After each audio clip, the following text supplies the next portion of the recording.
Okay. Hi, Ed. How are you? Good, Douglas. How are you? Doing fine. Thank you. Thank you for coming on the show. I appreciate it. Nice to see you. It's my pleasure. You've got an interesting bio here, a lot of stuff, and you're here to promote your book called The Best of Edward M. Lerner, yeah? That's right. I'm Newly curious, out. newly out, okay. I'm curious about how one does that because I'm a musician, singer, songwriter, and many artists have put out the best ofs for their albums. And what they usually do is they take one or two tracks from each of their previous albums and kind of compile it. But how do you do that with novels? Do you take snippets or are these short stories or what is it? Okay, it's not novels. I don't believe in taking snippets from novels.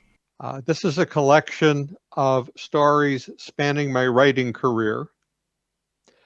In order to choose, I tried to balance several things. I wanted stories that were arguably my best work, and I'm probably not the most objective source for that. So I looked for stories that had won awards or been nominated for awards, or for which editors were eager to acquire series, sequels to the original stories. So that was one factor. And in fact, the stories that I picked were selected over the years by 8 different editors. The other factor is I wanted something that represented the breadth of my interests. And even I was surprised when I went over all the candidate stories, just how varied my interests are. There's a story there about the Lewis and Clark expedition. And yes, it's science fiction.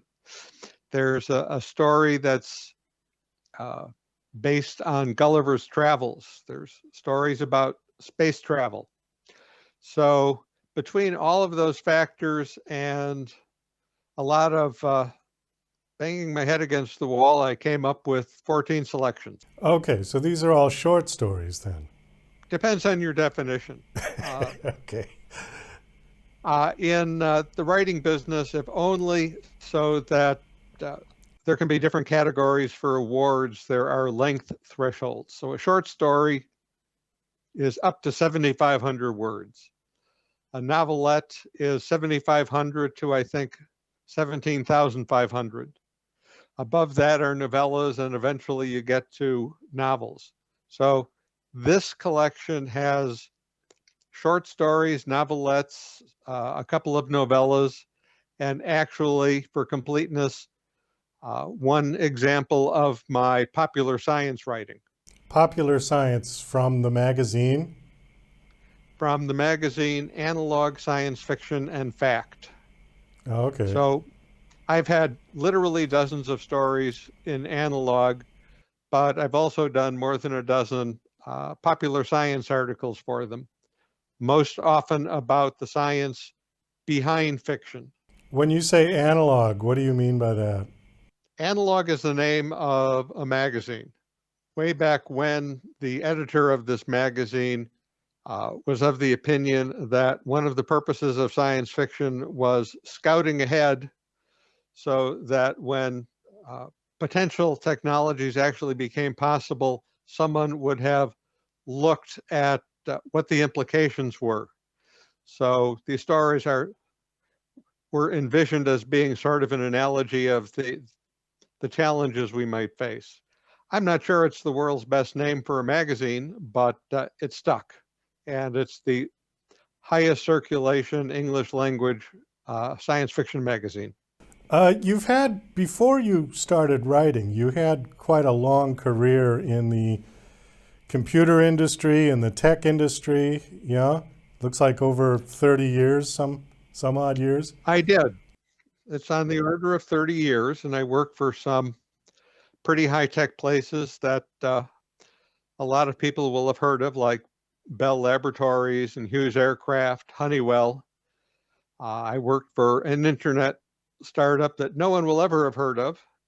Um, Probably the most interesting thing for this audience is that for 7 of those years, I was a NASA contractor. there really isn't a better place for an aspiring science fiction author to work than at NASA. Oh, I bet.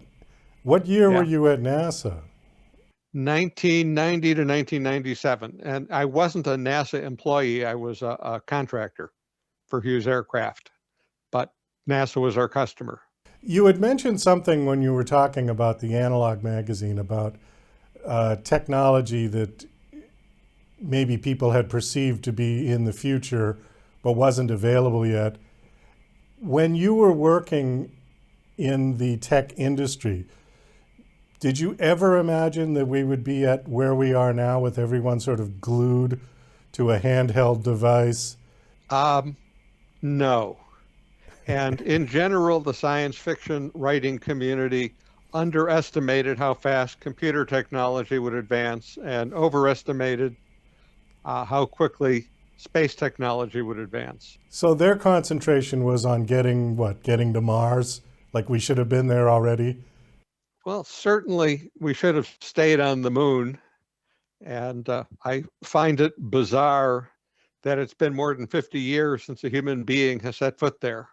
Yeah, what happened with that? It just got too expensive? Because I remember as a kid watching Neil Armstrong walk on the moon, and that was like the biggest event in my life at that point.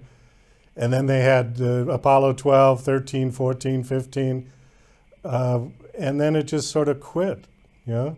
It was a Cold War extravaganza.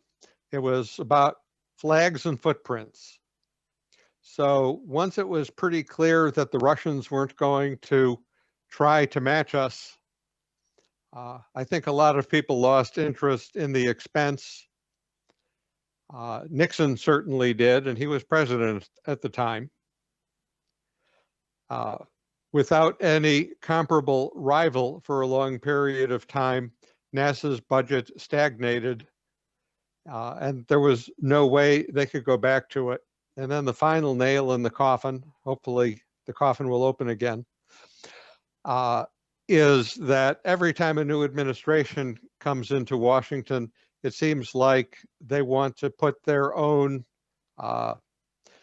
imprint on NASA's program. So in the last few administrations, we've had, let's go back to the moon. No, let's go to Mars. No, let's go visit an asteroid. No, let's go to the moon and then Mars. And every one of those restarts sets things back. Do you think maybe Elon Musk has the right idea with SpaceX to take this all private rather than leave it up to the government? Well, I don't understand what his business model is going to be. Now, certainly for purposes of launching people to the International Space Station, getting a contract to maybe send people to the moon, launching a lot of satellites for a private communication network, I understand where the money flow comes from. But it's going to be a long, hard slog as far as I can see until there's any money coming back to cover the expense of a trip to Mars. Now, as it happens, I'm about 90% into the first draft of a novel about first explorations of Mars. And so I'm wrestling with some of these issues myself. Well, good. That's a good segue because I wanted to get back to your writing. Okay. At what point did you decide to become a writer full time? How did that happen? How did you make the transition? Okay. That happened when I sold the second novel, which meant the first one hadn't been a fluke. So the first novel was published in 1991, shortly after I started my NASA contracting work, at which point I was working 6 days a week if I was lucky, and more often 7. And it was fascinating work, but I didn't have much writing time. I didn't finish a second novel until 2002 or so, sold it in 2003. And when it was starting its way through the publishing process in 2004, that's when I took the plunge. So when you say sold it, you mean a publisher became interested in it and they offered to publish it? Offered to publish it, signed a contract, sent me a check. Yeah, I have not self-published. I know some people make a go of that. but it involves so much work that is not writing that it's never appealed to me to try. I've had everything published the traditional route with a publisher. Okay, so how many books now have you had published? Okay, with the new collection, The Best of Edward M. Lerner, the total is 23 books. That's 16 novels, one nonfiction / popular science book about the science in science fiction, and the rest short fiction collections. Oh, wow, that's quite a bit. Do you write how many in a year? Do you write two a year? In a good year, yes. One a year is more typical. Let me ask you something about Mars. We'll go back to that for a second. Sure. My understanding is that it takes about 3 months to get there from Earth. Is that accurate? That's actually faster than typical. 6 to 8 months is the norm. You can get there a little faster, expending a whole lot more energy, which means carrying a whole lot less cargo. And I think the fastest it's ever been done is more like 4.5 months. So now that's without people. If you were going to take a manned mission to Mars, I mean, do we have the technology at this point to actually sustain human life to get there and come back? Well, it's never been demonstrated. I mean, the farthest we have sent people is the moon, which is just a few days travel away, and people only stayed there a few days. Yes, people have stayed on the International Space Station for up to a year at a time, but they get regular supplies from the Earth, which isn't terribly practical if you're sending people to Mars. There's only a window of a few weeks every 26 months when, with current technology, we can send rockets to Mars. So for an actual human Mars mission, we either have to send enough material along with those people that they can last a couple of years, or they have to learn how to live off the land. And in fact, in the novel that I'm working on right now, a chunk of what's going on is people learning how to live off the land. Simple example, finding ice that can be melted down for water, and the water can be broken apart to provide oxygen to breathe and hydrogen for fuel. And that's one of the simple, straightforward examples. It turns out that the soil on Mars is poison. And if you want to grow food there, you have to either remove the poison, the peroxides and perchlorates, or you have to go to hydroponics or aeroponics, so you're not using the soil at all. And those are just a couple of the challenges that we're going to have. So, like the movie The Martian, I'm sure you've seen that, but Oh yeah.